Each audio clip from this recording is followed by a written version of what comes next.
আসসালামু আলাইকুম। আমার দেশে বিদেশে অবস্থানরত ভাই ও বোনেরা সকলেই কেমন আছেন? আশা করি সকলেই ভালো আছেন। আমি নওশিন জাহান।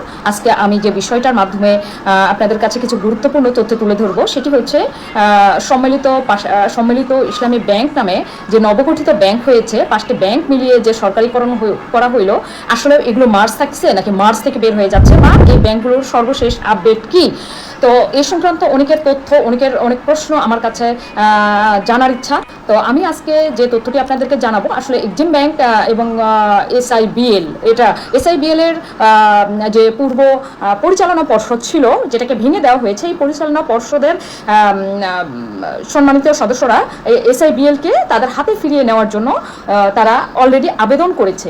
এবং শুধু তাই নয়, এক্সিম ব্যাংক নিয়ে কিছু সুস্পষ্ট তথ্য আমরা জানতে পেরেছি। সেটা হচ্ছে এক্সিম ব্যাংকটা আসলে মার্চ থেকে আসলে কি বের হচ্ছে, বা এক্সিম ব্যাংক পরিচালনার মতো কোনো তথ্য আছে কিনা। তো আসলে এক্সিম ব্যাংক ক্লিন ইমেজ গ্রুপের হাতে যাচ্ছে, আমরা যতটুকু তথ্য জানতে পেরেছি।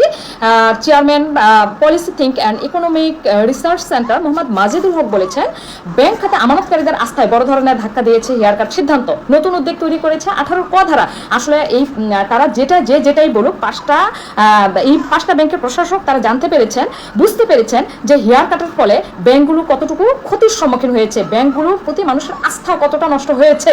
এবং শুধু তাই নয়, বাংলাদেশ ব্যাংকের মুখপাত্র মোহাম্মদ আরিফ হোসেন খান বলেছেন, সরকার চিরস্থায়ীভাবে সম্মিলিত ইসলামী ব্যাংকের মালিকানা গ্রহণ করেননি। তাহলে তার এই মন্তব্যের ফলে এটা স্পষ্ট আমাদেরকে মানে বার্তা দেয়, সেটি হচ্ছে আসলে সরকার এই ব্যাংকগুলো পরিচালনা করতে যে কোনো কারণে আগ্রহী না। যদি আগ্রহী হতো তাহলে সরকার এরকম বাংলাদেশ ব্যাংকের মুখপাত্র এরকম মন্তব্য করতেন না, কোনোভাবেই না। এবং ওনার যে মন্তব্য, আমি আবার রিপ্লাই করি, সরকার চিরস্থায়ীভাবে সম্মিলিত ইসলামী ব্যাংকের মালিকানা গ্রহণ করেননি।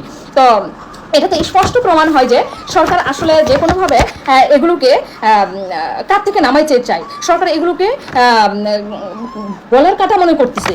আপনারা আরও জেনে মানে জানবেন যে সংশ্লিষ্টরা আরও বলেছেন, ক্লিন ইমেজ হিসেবে পরিচিত আকিজ গ্রুপ, অনন্ত গ্রুপের মতো বড় বড় ব্যবসায়ী গ্রুপ, যাদের অতীতে বড় ধরনের কোনো ঋণ কেলেঙ্কারি কিংবা আর্থিক অনিয়মে জড়ায়নি, আসলে তাদের যেটা অভিমত এবং সংশ্লিষ্ট কতিপয় বিশেষজ্ঞের যে অভিমত, তারা এটা এক্সিম ব্যাংক নিয়ে স্পষ্ট বার্তা দিয়েছেন। সেটি হচ্ছে এক্সিম ব্যাংকের মতো একটি গুরুত্বপূর্ণ ব্যাংক। আপনারাও জানেন যে এক্সিম ব্যাংকের জায়গাটা কতটুকু বিস্তর ছিল। এক্সিম ব্যাংক একটি গুরুত্বপূর্ণ ব্যাংক ছিল, সেটিকে শুধুমাত্র আক্রোশবশত মার্চ করা হয়েছে এবং মার্চ থেকে এটাকে বের করে দেওয়ার জন্য সর্বোচ্চ প্রচেষ্টা চলতেছে। আসলে ব্যাংকগুলো টুডে খুব রিসেন্ট মার্চ থেকে বের হচ্ছে, এবং এগুলোকে কে নিচ্ছে না। এসআইবিএল এর পরিচালনা পর্ষদ আগের যেটা ছিল সেটা তারা অলরেডি অ্যাপ্লিকেশন করেছে এসআইবিএলকে তাদের আয়ত্তে নেওয়ার জন্য, এবং আপনার এক্সিম ব্যাংক ক্লিন ইমেজ গ্রুপের হাতে যাচ্ছে এবং এটা নিয়ে সর্বোচ্চ আলাপ আলোচনার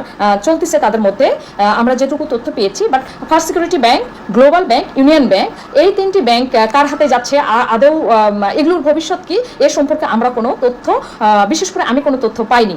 তো আসলে এটা খুবই দুঃখজনক যে যখন সরকারিকরণ করা হলো তখন সরকার কিন্তু বলেনি, অন্তর্বর্তীকালীন সরকারের সময় যেটা সরকারিকরণ করা হলো তখন অন্তর্বর্তীকালীন সরকার কিংবা বাংলাদেশ ব্যাংকের গভর্নর মনসুর এটা বলেন নাই যে এগুলো খুব রিসেন্ট আবার আগের মালিকের কাছে বা অ্যানাদার কোনো XYZ অ্যানাদার কোনো গ্রুপের কাছে ফিরিয়ে দেওয়া হবে। তো আমাদেরকে যেটা একদম ধোঁয়াশার মধ্যে রাখা হয়েছে, আমাদের আমানতকারীদের নিয়ে যে একটা ছিনিমিনি খেলা হচ্ছে, যে আমানতকারীদের ভাগ্য নিয়ে, এটা আসলে স্বাধীন দেশে এটা খুবই দুঃখজনক। তো আমি চাইবো যে আমার প্রিয় ভাই ও বোনেরা, আপনারা ব্যাংক সংক্রান্ত তথ্যগুলো আমাকে পার্সোনালি জিজ্ঞাসা না করে যে কোনো আপডেট আসলে আমি আপনাদেরকে ভিডিওর মাধ্যমে জানানোর চেষ্টা করব। কারণ আমি পার্সোনালি কলগুলো বেশিরভাগ সময় রিসিভ করতে পারি না, পার্সোনালি ওইভাবে আমি পরামর্শ দিতে পারি না, আমি এত কিছু জানি না। আমি একজন আমানতকারী হিসেবে যেটুকু জানি সেটুকুই আপনাদের কাছে ভিডিওর মাধ্যমে তুলে ধরার চেষ্টা করব। তো আমি এটুকু আপনাদের কাছে যেটুকু তথ্য পেয়েছি তার আলোকে আমি বলতে পারি যে এক্সিম ব্যাংক এবং এসআইবিএল মোটামুটি আলাদা হওয়ার চূড়ান্ত পর্যায়ে। বাট ফার্স্ট সিকিউরিটি, আপনার ইউনিয়ন এবং গ্লোবাল, এই 3টি ব্যাংক কার হাতে যাচ্ছে এটি আমরা ধোঁয়াশার মধ্যে রয়েছি। তো আপনারা দোয়া করবেন, বেশি বেশি ভিডিওটা শেয়ার করবেন, শেয়ারের মাধ্যমে সকলকে দেখার সুযোগ করে দিবেন, আমি যেন গুরুত্বপূর্ণ তথ্যগুলো প্রতিনিয়ত আপনাদের কাছে তুলে ধরতে পারি। সকলে ভালো থাকবেন, সুস্থ থাকবেন, সুন্দর থাকবেন। আসসালামু আলাইকুম।